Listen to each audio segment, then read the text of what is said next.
তার সেই দুর্বল যে জায়গাটা, যে প্রাণী সম্পদ, সেটিকে আপনার সেই মন্ত্রণ আপনাকে দায়িত্ব দিয়েছেন এই সেক্টরটাকে আরো আধুনিক এবং আরো এই সেক্টরকে আরো কর্মযজ্ঞ বাড়িয়ে একটি বাংলাদেশের আমিষ এবং আমাদের যে আমাদের বর্তমান প্রধানমন্ত্রী বিএনপির চেয়ারম্যান মাননীয় প্রধানমন্ত্রী দেশ নায়ক তারেক রহমান এই এলাকা থেকে তিনি দীর্ঘদিন নেতৃত্ব দিয়েছেন, নির্বাচন করেছেন সাবেক প্রধানমন্ত্রী মরহুমা দেশনেত্রী বেগম খালেদা জিয়া, যার নেতৃত্বে বিএনপি একটি শক্তিশালী দল হিসাবে প্রতিষ্ঠিত হয়েছে।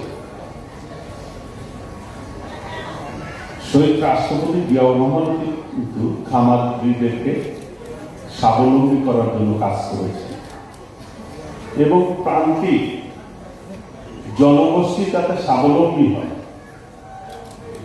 সেই জন্য তিনি উদ্যোগী হয়ে নিয়েছেন। শহীদ রাষ্ট্রপতি জিয়াউর রহমান দেশের দায়িত্ব গ্রহণের পূর্বে দেশের অবস্থা কি ছিল? দুর্ভিক্ষ কবলিত বাংলাদেশ ছিল। খুব অল্প সময়ে তার পলিসির মাধ্যমে তিনি কিন্তু খাদ্য স্বয়ংসম্পূর্ণ করতে সক্ষম হয়েছিলেন। তৎকালীন সময় তিনি চীন সফর করেছিলেন। আজকের ইরিগেশন, তখন কিন্তু বাংলাদেশে এক ফসল হতো, সারা বছর আমরা ফসল একবার ফলন করা পেতাম। এখন কিন্তু সেই ধান চাউল আমরা 3 ফসল পাই। এটির অবদান শহীদ রাষ্ট্রপতি জিয়াউর রহমান।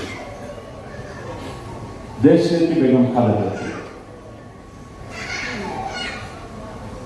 যার নেতৃত্বে এই দেশের নারীদের আজকে যে বিপ্লব ঘটেছে, নারী